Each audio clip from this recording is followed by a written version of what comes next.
Good morning student. हम अपना chapter पढ़ने जा रहे हैं, ठीक है। The role of the state government, civics का चैप्टर है अपना, तो उसी को कंटिन्यू कर लेते हैं। पब्लिक हेल्थ के ऊपर आ गए थे हम लोग। The meaning of health in simple word, health means to our ability to for remain from illness and injuries, ठीक है। अगर सिंपल वर्ड्स में अगर हम बात करें, हेल्थ का मतलब होता है कि बीमारियों से दूर रहे और जो चोट वोट है उन सब से दूर रहना। But the health is not concern with the diseases, ठीक है। हेल्थ ये नहीं कि हमें कोई बीमारी नहीं है।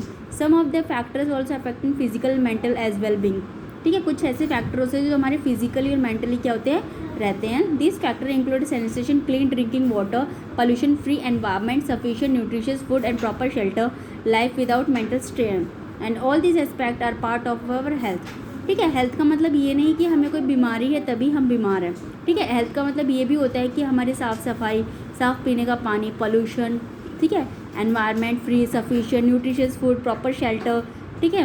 तो ये हमारी लाइफ में कोई स्ट्रेस नहीं है, तो ये सारा क्या है, ये भी एक स्वस्थ हेल्थ की क्या है, निशानी है।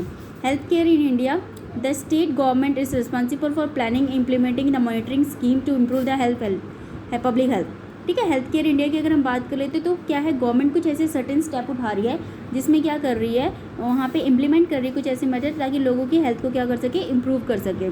It set up the health centre, hospital, laboratories for testing, ambulance services, blood bank, ठीक है। ये हेल्थ सेंटर ऐसे बना रही है, हॉस्पिटल, लेबॉर्ट्रीज, टेस्टिंग बना रही है, एम्बुलेंस सर्विस दे रही है, ब्लड बैंक दे रही है, ठीक है। ब्लड बैंक मतलब जहाँ पे ब्लड मिलता है लोगों को, जब खून की कमी होती है, ब्लड बैंक उसको कहते हैं, etcetera. In order to run a such health care facility, health worker, nurses, doctor and other health professional are employed, ठीक है। ऐसे हेल्थ केयर फैसिलिटीज़ को चलाने के लिए जो हेल्थ में जो भी रिक्वायर्ड होते हैं, जैसे डॉक्टर, नर्स, हमारे हेल्थ प्रोफेशनल लोग, ये सारे लोग इसमें काम करते हैं। These people advise diagnosis and treated illness, ये लोग क्या करते हैं, डायग्नोस करते हैं, इसका इलाज करते हैं, उनको ट्रीटमेंट देते हैं।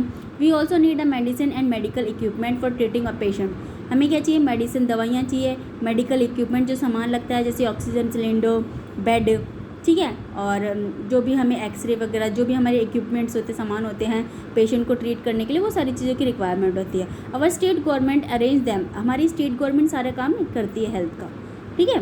इन India the government effort improve health public health have been focus in the improving the health focus in the 5-year plan and coordination planning between the state and the central sponsoring, ठीक है। हमारी government क्या कर रही है, 5 साल के plan में क्या कर रही है, फोकस कर रही है इन सब चीज़ों पे, स्टेट और सेंटर मिलकर, ठीक है। जितने भी सारे वेरियस हेल्थ प्रोग्राम यहाँ पे चलाए जा रहे हैं, तो government expenditure hand and joint are share by central and state government, यहाँ पे जो भी हेल्थ प्रोग्राम चलाए जा रहे हैं उसमें सेंट्रल और स्टेट गवर्नमेंट मिलकर क्या कर रही है, दोनों काम कर रही है, ठीक है।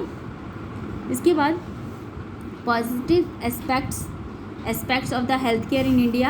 In India, the largest number of healthcare receives the world consistent 3 licensed medical professionals per 10,000 of population, ठीक है। हम इंडिया में देखते हैं सबसे ज़्यादा हेल्थ केयर सर्विसेज है, उनको लाइसेंस है, मेडिकल प्रैक्टिशनर्स जो भी मेडिकल चला रहे हैं उनको 10,000 पॉपुलेशन के ऊपर क्या है, उनको प्रैक्टिशनर्स मिले हुए हैं, प्रैक्टिस जो कर रहे हैं, ठीक है।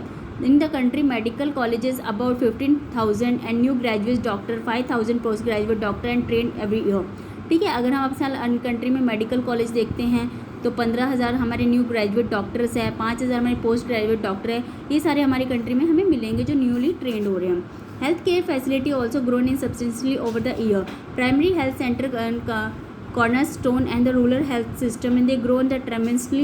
The number of hospital in India has to grown from 2,717 in 1950 in 11,174 in 1991 and 18,218 in 2000। ये कुछ ऐसा डाटा है बेटा, आप इसको देखोगे, ये कुछ ऐसा डाटा है जो हमारे रूरल हेल्थ केयर में क्या है, दिन प्रतिदिन क्या हो रहा है, इसमें बढ़ते जा रहे हैं हॉस्पिटल्स का। जैसे कि हम देखते हैं 1950 में 2,717 था, 1991 में देखिए 11,174 है, और देखते हैं हम लोग 2000 में 8,218 हो गया, ठीक है। तो ये हमारा एक डाटा है जिससे हमें पता चलता है हमारे मेडिकल फैसिलिटी कितना अच्छी बढ़ रही है।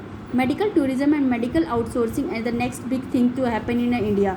मेडिकल टूरिज्म, मेडिकल आउटसोर्सिंग मतलब कैंप वगैरह लगाना, ये भी बहुत ज़्यादा हमारे इंडिया में हो रहा है। A larger number of tourists came in treatment in the country and primary hospital. Some of these hospitals regarded amongst the best in the world.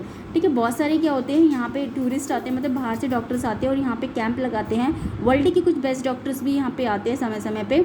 Many larger organizations in USA and UK and other such countries outsources employ the health care services from India. बहुत सारे US से UK से doctors आते हैं यहाँ पे और health service centre यहाँ पे इंडिया में प्रोवाइड करते हैं.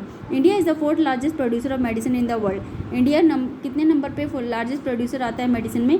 चौथे नंबर पे आता है. The private pharmaceutical industry receive the sustainable and the state frontage of its growth through the patent laws, subsidies, bulk drugs from the public sector companies and protection of the multinational corporation MNCs. ठीक है, अगर हम इनकी बात करते हैं, India is the larger exporter of medicine. इनकी बात करते हैं 4th नंबर पे हमारा इंडिया आता है. ठीक है, यहाँ पे हम देखते हैं बहुत सारी क्या है मल्टीनेशनल कंपनीज़ को क्या पहुँचाते हैं, कंपनीज़ को हम लोग क्या करते हैं एक्सपोर्ट करते हैं, मेडिसिन वगैरह एक्सपोर्ट्स करते हैं. तो इंडिया का क्या है सबसे बड़ी कंपनी है मेडिसिन एक्सपोर्ट करने में. ठीक है, तो आज के लिए इतना ही, और आप एक बार दोबारा से पब्लिक हेल्थ पढ़िए, आपको एकदम क्लियर हो जाएगा ये टॉपिक. Thank you.